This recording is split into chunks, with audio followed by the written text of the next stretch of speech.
Novels bye Alizeh کے معزز سامعین کو علیزہ کمل کا سلام۔ دوستوں، امید کرتی ہوں آپ سب خیریت سے ہوں گے، جہاں رہیں خوش رہیں۔ آپ سب نے مجھے بھرپور فرمائش کی کہ ہمیں مہر نثار شاہ میر کا بسمل ناول سنائیں، تو میں نے آپ سب کی فرمائش کو مد نظر رکھتے ہوئے اس ناول کو شروع کیا ہے۔ انشاءاللہ اس ناول کو مل کر کمپلیٹ کریں گے۔ امید ہے کہ اس کو انجام تک آپ سنتے رہیں گے اور میرے ساتھ رہیں گے۔ اس ویڈیو کے ڈسکرپشن میں نے اپنے واٹس ایپ چینل کا لنک مینشن کیا ہے، آپ سب اس کو ضرور فالو کریں تاکہ آپ کو نئی آنے والی ویڈیوز سے ریلیٹڈ اپڈیٹ ملتی رہے۔ اسی طرح اگر آپ میرے بارے میں جاننا چاہتے ہیں تو میرا اکاؤنٹ انسٹاگرام اور ٹک ٹاک پر لازمی فالو کریں، جس کا نام ہے AK ڈائری۔ اگر میری آواز میں آپ شاعری اور کہانیاں سننا چاہتے ہیں تو ان 2 چینلز کو لازمی سبسکرائب کریں۔ شاعری سے متعلق ہے علیزہ کمل ڈائری اور کہانیوں سے ریلیٹڈ ہے علیزہ ٹاک۔ اس چینل پر میں مختلف لوگوں کی سچی کہانیاں نریٹ کرتی ہوں۔ تو بڑھتے ہیں آج کی پہلی قسط کی جانب۔ امید ہے کہ یہ ناول بھی آپ کو بے حد پسند آئے گا۔ تاثر۔ اور کبھی نہ کرنا اعتبار کسی شخص کے پہلے تاثر پہ، کیونکہ انسان کبھی وہ نہیں ہوتے جو تاثر دیں وہ پہلی ملاقات میں۔ انسان ہوتا ہے سرمئی، سیاہ اور سفید، دکھاتا ہے وہ اپنے رنگ یک بہ یک، ہے منحصر اس کا تاثر تم پہ۔ تم ہو کون؟ ہے تمہاری اہمیت، تمہاری ذات کون؟ ایک بار جو ہو جائے تعین تمہاری ذات کا، پھر دیکھو کس طرح ہوتے ہیں تحلیل پہلے تاثر۔ یونان۔ رات کا آخری پہر تھا، آسمان سیاہ سے سرمئی ہو رہا تھا، آہستہ آہستہ نیلا ہونے کے لیے۔ ٹھنڈی ہوائیں اس وقت وجود کو بھلی معلوم ہوتی تھیں۔ سارے میں گہرا سناٹا چھایا ہوا تھا، یوں کہ اگر تم قدم بھی زمین پہ دھرو تو آواز میلوں تک جائے گی۔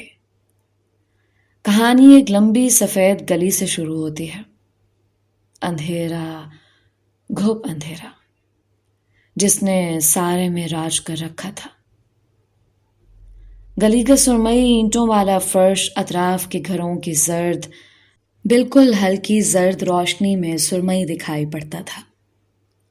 یہ وہ وقت تھا جب ہر ذی روح خواب خرگوش کے مزے لوٹ رہا تھا، لیکن یہی وہ وقت بھی تھا جس وقت آدھی دنیا کے جرائم ہوتے ہیں۔ یہی وہ وقت تھا جب آدھی دنیا گناہ کرتی ہے، اور یہی وہ وقت تھا جب ہمارا اللہ ہماری دعاؤں پہ فوراً کن کہتا ہے۔ یہ ایک سفید لمبی گلی جس کے دونوں اطراف میں گھر بنے تھے، اجلے سفید گھر جن کے گنبد نیلے تھے۔ بالکنیوں سے رنگین پھولوں کی لڑیاں لٹک رہی تھیں۔ گلی اس وقت خالی تھی، کوئی ذی روح نظر نہ آتا تھا، کوئی آواز نہیں آتی تھی، ہر طرف گہرا سکوت تھا۔ ایسے میں ہمسائے گلی کے ایک کونے سے ایک اونچا لمبا آدمی اس گلی میں داخل ہوا تھا۔ اس کے سفید بوٹ سرمئی فرش پہ پڑے، کسی گھر کی زرد بتی میں اس کا چہرہ ہلکا سا واضح ہوا تھا، کائے جیسی سبز آنکھیں، دبتا رنگ، مناسب نقوش۔ وہ متناسب چال چلتا آگے بڑھ رہا تھا۔ کانوں میں سفید رنگ کے ایئر پوڈز لگے تھے جن کی سرخ بتی جل بجھ رہی تھی۔ یہ گلی آگے جا کر ساحل کی جانب مڑتی تھی۔ شاید وہ مرد صبح ہونے سے پہلے ساحل پر جانا چاہتا تھا۔ یونان اپنے طلوع اور غروب آفتاب کے دلکش مناظر کے لیے بہت مشہور ہے۔ ساحل سمندر سے سورج کو طلوع ہوتے دیکھنا یقیناً یہ ایک دلفریب منظر ہوتا ہے۔ سمندر کی نم ہوائیں جب سیاحوں کے بدن چھوتی تھیں تو دل میں انوکھی راحت دوڑ جاتی تھی۔ نیلے پانی کے سامنے بیٹھ کر دور دور سے نظر آتے اجلے سفید گھروں کو دیکھنا یہ زندگی کا بونس گفٹ تھا۔ اس پہر اس گلی میں داخل ہونے والا وہ واحد انسان نہیں تھا۔ کوئی تھا جو چند قدم کے فاصلے سے اسی گلی میں داخل ہوا تھا۔ اس کا لباس سفید تھا، لمبا سفید کافتان، یوں کہ اگر وہ گھر کی دیوار کے ساتھ ٹھہر کر اونچے مرد کا تعاقب کرے تو دیوار کا حصہ معلوم ہو۔ دھیمی چال چلتا مرد یکدم رکا تھا۔ اس کی سبز آنکھیں تفکر سے سکڑی تھیں۔ سفید گھر، نیلا گنبد، سب ٹھہر کر اسے دیکھنے لگے تھے۔ اسے اپنے پیچھے کسی کی نظریں محسوس ہوئی تھیں، شاید قدموں کی آہٹ پہ۔ ایک طائرانہ نظر اپنے اطراف میں ڈال کر چند لمحے ٹھہر کر وہ کندھے جھٹک کر ایک بار پھر چلنے لگا تھا۔ شاید وہم ہو، شاید غلط فہمی، خیر اسے کیا۔ وہ مسرور تھا، مسکراتا ہوا بے پرواہ سا۔ چند قدم، چند مزید قدم، مزید چند قدم، اور وہ ایک بار پھر ٹھہر گیا۔ اب کی بار اس کی آنکھوں میں ہلکا سا خوف تھا، چہرہ فکر مند۔ وہ دیار غیر میں تھا اور پچھلے ایک ہفتے سے اسے کوئی اپنے قریب محسوس ہوتا تھا۔ کوئی تھا جو اس پہ نظر رکھے ہوئے تھا، کوئی اس کے ساتھ قدم اٹھاتا تھا، اس کا تعاقب کرتا تھا۔ وہ محسوس ہوتا تھا پر نظر نہیں آتا تھا۔ اس کی یہی خصلت خوف زدہ کرتی تھی، بے چین کرتی تھی۔ سبز آنکھوں والے مرد کو یکدم جان کا خوف لاحق ہوا تھا۔ وہ اب تیز تیز قدم اٹھانے لگا تھا۔ چال کی مسروری دم توڑ گئی تھی، اب محض جلدی تھی۔ اس نہ ختم ہونے والی سفید گلی سے نکلنے کی جلدی۔ نم ہوائیں اب سازش کے بو سے بھر رہی تھیں۔ دم گھٹ رہا تھا۔ ہر چند لمحے بعد اسے اپنے عقب سے آتی آہٹ مزید تیز ہوتی محسوس ہو رہی تھی۔ دل زور زور سے دھڑک رہا تھا۔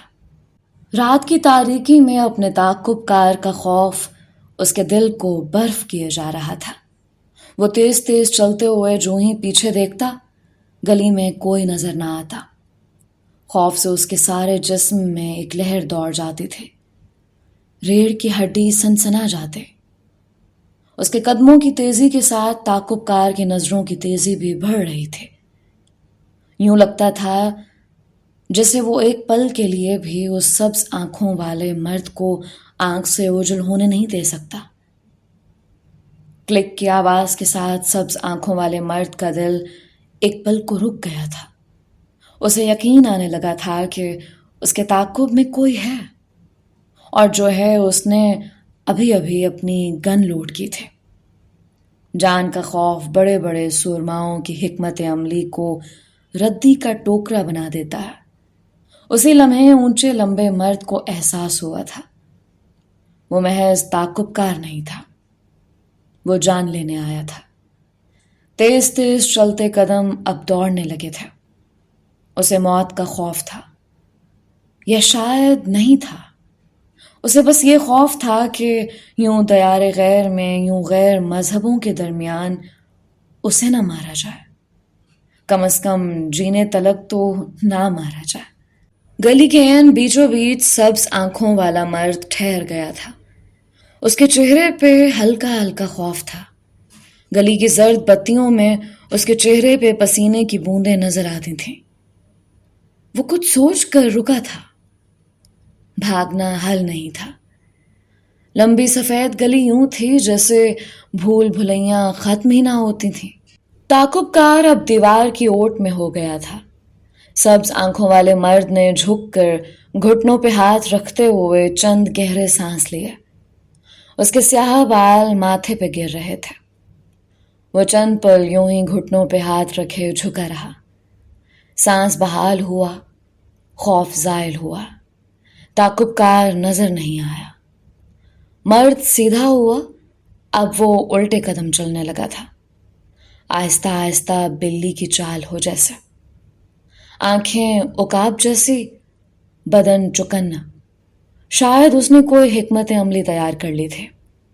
الٹے قدم لیتے ہوئے وہ چند قدم ہی چلا ہوگا جب اس کا تعاقب کار اس کے قدموں کی آہٹ سن کر باہر نکل آیا، اور اسے بغیر ایک لمحے کا وقت دیے سبز آنکھوں والے مرد نے ہاتھ میں پکڑی ایئرپورٹ کی ڈبی اچھال کر اس کے عین سر کے مقام پہ دے ماری۔ اس کا نشانہ اچھا تھا۔ سفید کافتان والا آدمی گھٹنوں کے بل نیچے بیٹھ گیا تھا۔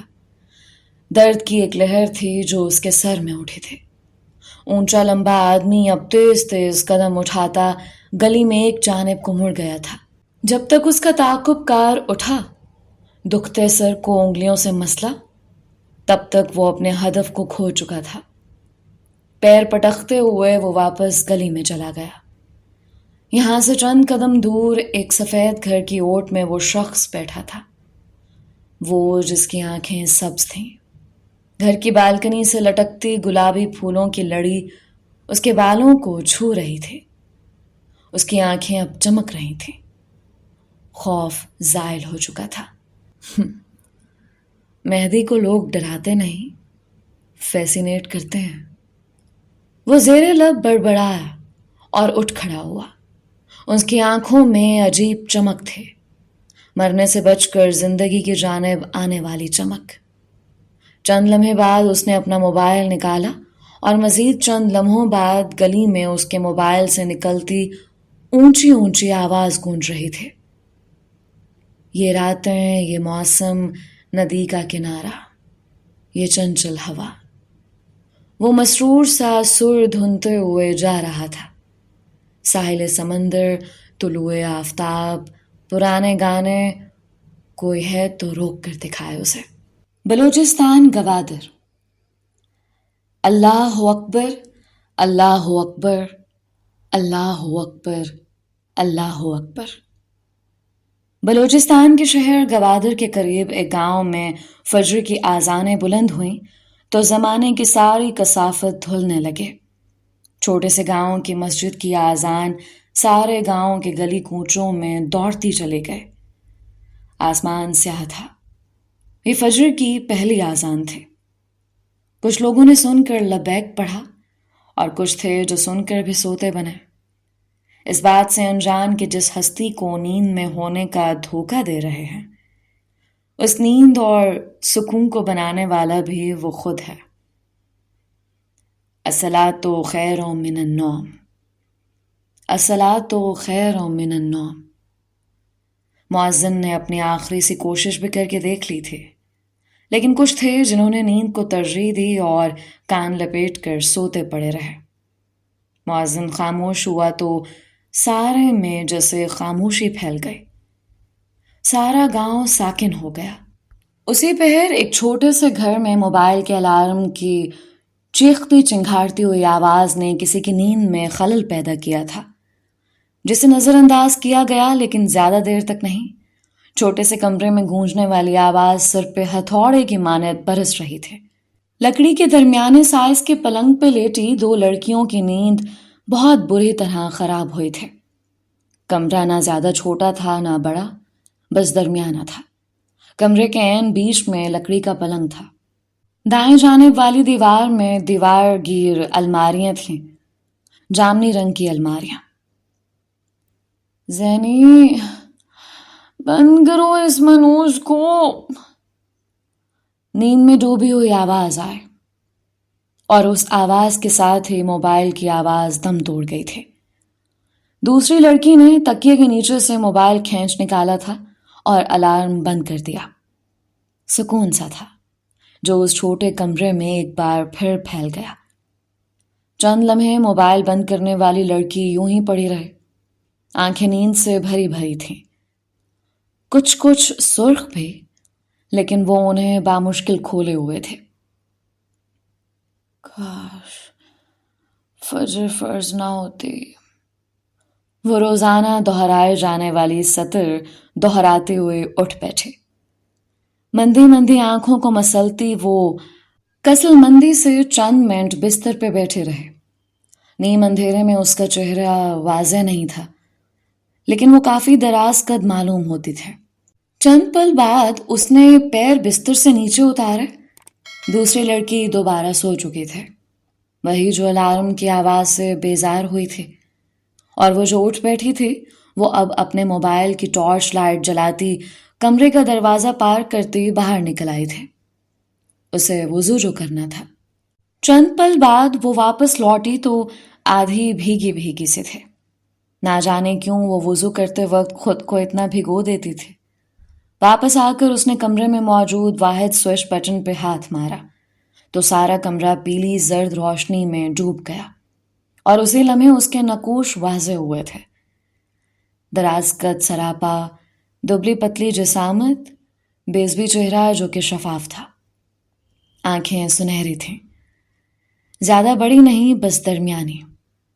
رنگت صاف تھے، گوری گلابی سے۔ اس کا شمار خوبصورت لڑکیوں میں ہوتا تھا۔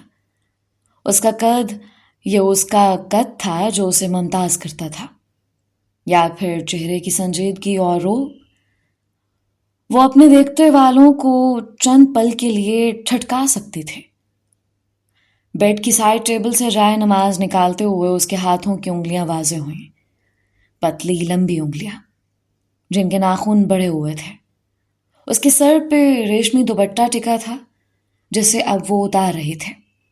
زرد بلب کی روشنی اب اس کے بالوں پہ پڑی تھی۔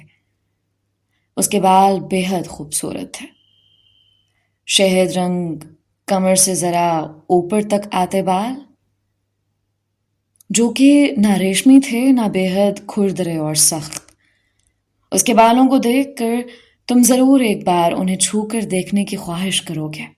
اس نے بالوں کو چٹیا کی طرح باندھ لیا، اور اب اس نے دوپٹہ چہرے کے گرد لپیٹ لیا تھا۔ سنہری آنکھیں اب بیدار تھیں۔ چند پل بعد وہ جائے نماز پہ بیٹھی سلام پھیرتی نظر آ رہی تھی۔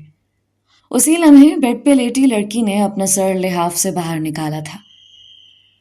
زینیا، اللہ کا واسطہ ہے، لائٹ بند کر دو، وہ مقامی زبان بلوچی میں بڑبڑائے۔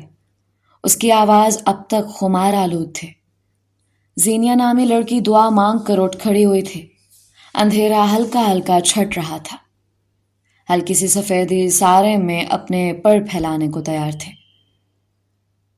کونچ، اب اٹھ بھی جاؤ ورنہ ابا کی پھٹکار سنو گی۔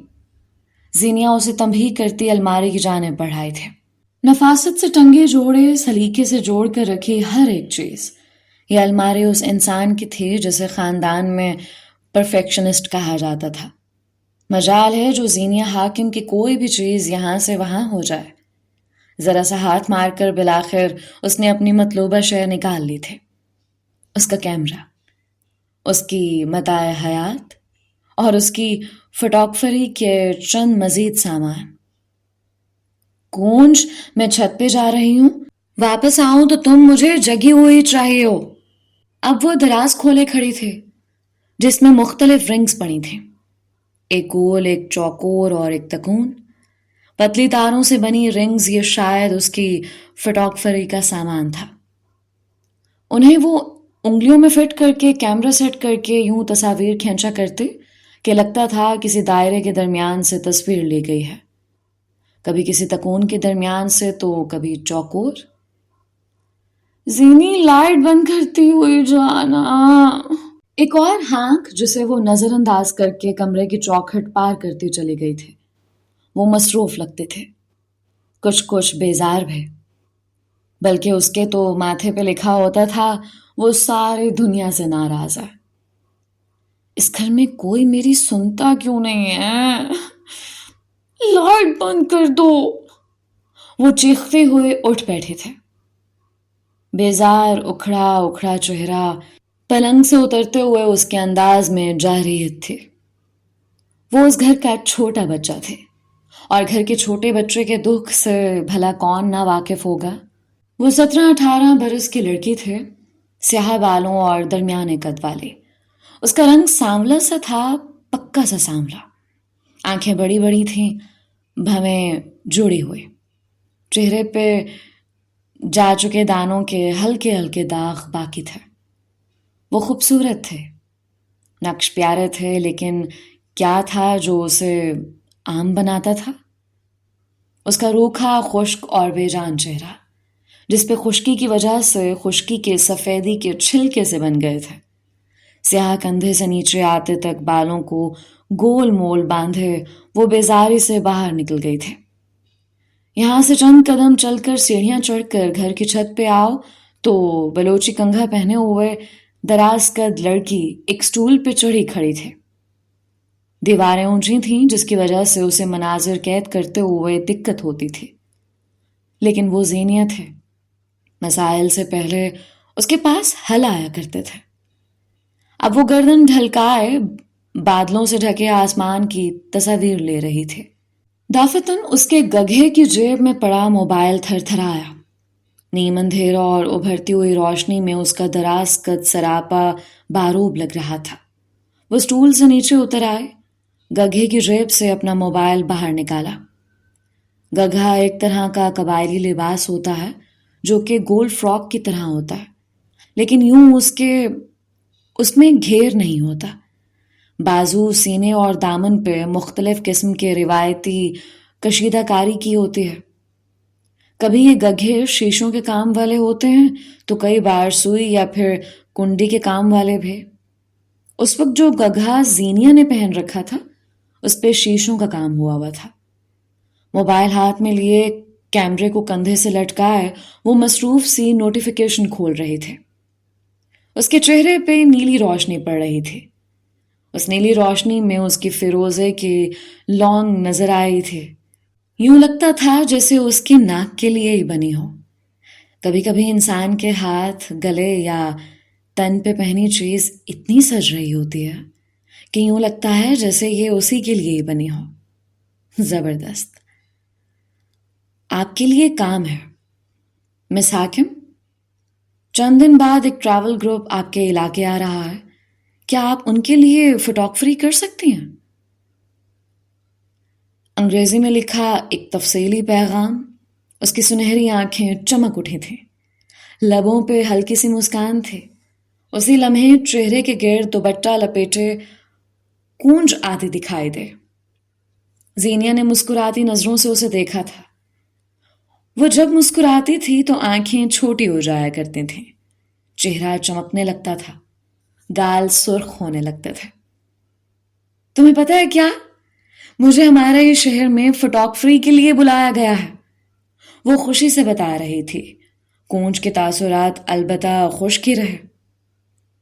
نیچے جا کر ابا کو بتاؤ، وہ 1 منٹ نہیں لگائیں گے اور تمہاری خوشی غارت۔ بیزار اکھڑا لہجہ۔ زینیہ کے چہرے کی جوت بجھ گئی تھی۔ اس کی آنکھیں واضح طور پہ اداس تھیں۔ البتہ کونج اب بھی بے نیازی سے ٹہل رہی تھے۔ زینیہ چند لمحے بے مقصد وہیں کھڑی رہی اور پھر وہاں سے ہٹ گئے۔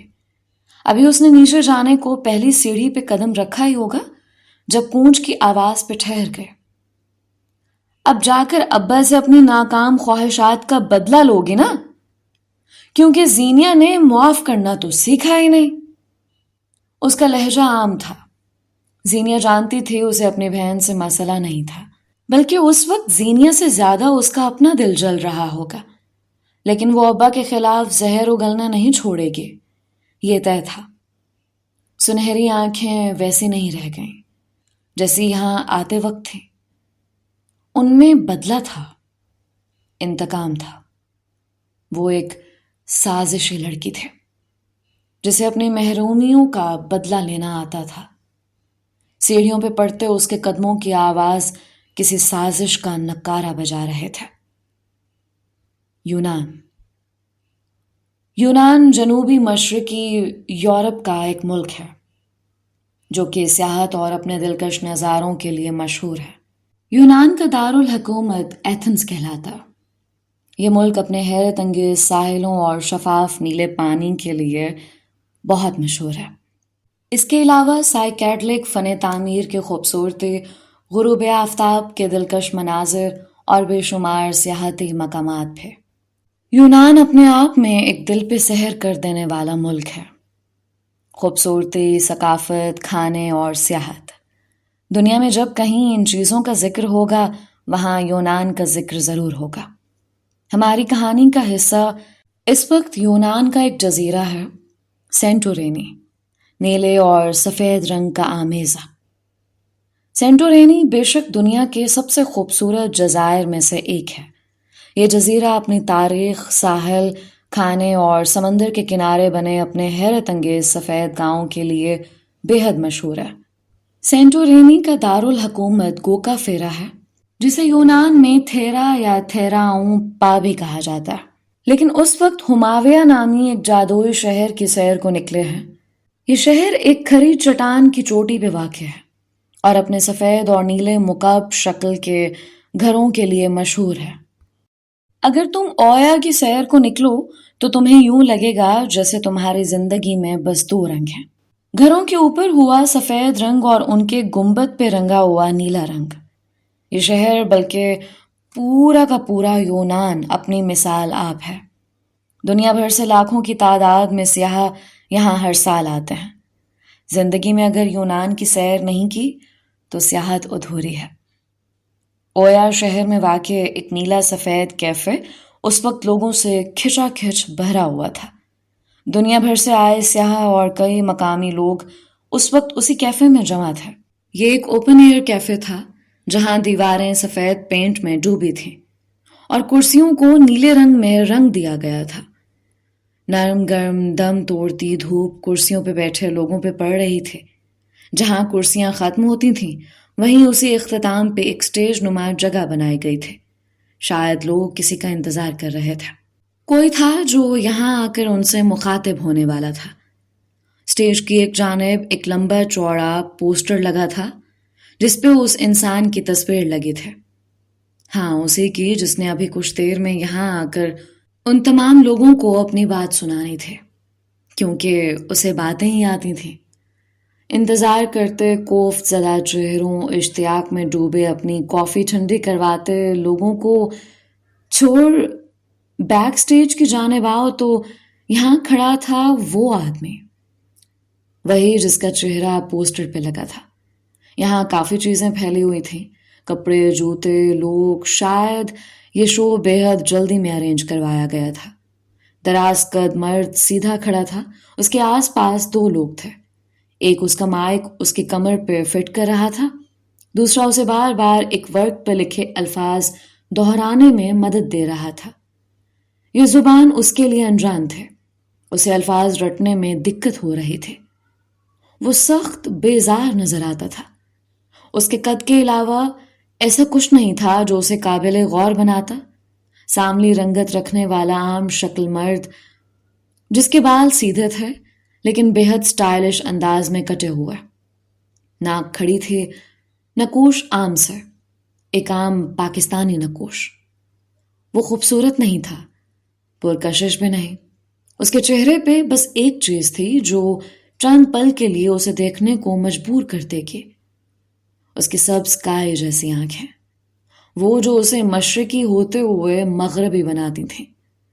اس کی کمر پہ مائک کی تار فٹ کرتے ہوئے لڑکے نے شاید کوئی غلطی کر دی تھی، تار ٹوٹ کر نیچے گر گئی، مائک کا کنیکشن بھی ٹوٹ گیا۔ اب کے اس سبز آنکھوں والے مرد کی بس ہو چکی تھی، اس کی کوفت غصے میں بدل چکی تھی۔ اس نے ہاتھ میں پکڑے کاغذ کو مروڑ کر دور پھینکا اور مائک لگاتے لڑکے کو دھکا دے کر خود سے دور ہٹایا۔ اس کا چہرہ دہک رہا تھا، جبڑے بھیج گئے تھے۔ پچھلے 1.5 گھنٹے سے تم لوگوں نے مجھے یہاں ذلیل کر رکھا، وہ دھیمی آواز میں غرایا تھا۔ میں کوئی عام آدمی نہیں ہوں، میں مہدی کمبیر ہوں۔ میں نے اپنے مصروف ترین شیڈول میں تم لوگوں کے لیے وقت اس لیے نہیں نکالا تاکہ مجھے یہاں ذلیل ہونا پڑے۔ اس کی آواز بلند نہیں تھی لیکن اس میں واضح حد تک تھی۔ ٹیم کے لوگ اسے رام کرنے کی کوشش کرنے لگے تھے۔ میں مائک لگا دیتا ہوں سر، آپ جہنم میں جاؤ تم اور تمہارا مائک۔ اس نے نوچ کر اپنے کانوں سے ایک ننھا آلہ اتارا تھا، جاتے جاتے ہاتھ میں پکڑا مائک زور سے پرے اچھالا، جو کہ سیدھا ساتھ بیٹھے لڑکے کے ماتھے پہ آ کر لگا تھا۔ بھک منگوں کے بھی کام کرنے پڑیں گے اب، وہ اردو میں بڑبڑاتا ہوا باہر نکل گیا تھا. پیچھے اس لڑکے کے ماتھے سے سرخ پتلا خون بہنے لگا تھا. وہ 18 سالہ لڑکا نم آنکھوں سے اسے باہر جاتے ہوئے دیکھتا رہا. وہ پبلک سپیکر جس کے لاکھوں لوگ مداح تھے، وہ جو نرم خوش گفتار تھا، اس کا اصل یہ تھا. وہ خود کو کیا دکھاتا تھا اور تھا کیا؟ یونانی لڑکا روتے ہوئے اس کی پشت کو دیکھتا رہا. وہ چہرے پہ مکھٹ اوڑے گھومتا تھا. باتیں جھوٹ تھیں اور آنکھوں کی معصومیت فریب. وہ ایسا بالکل نہیں تھا جیسا مشہور تھا. سچا، معصوم، نرم گو.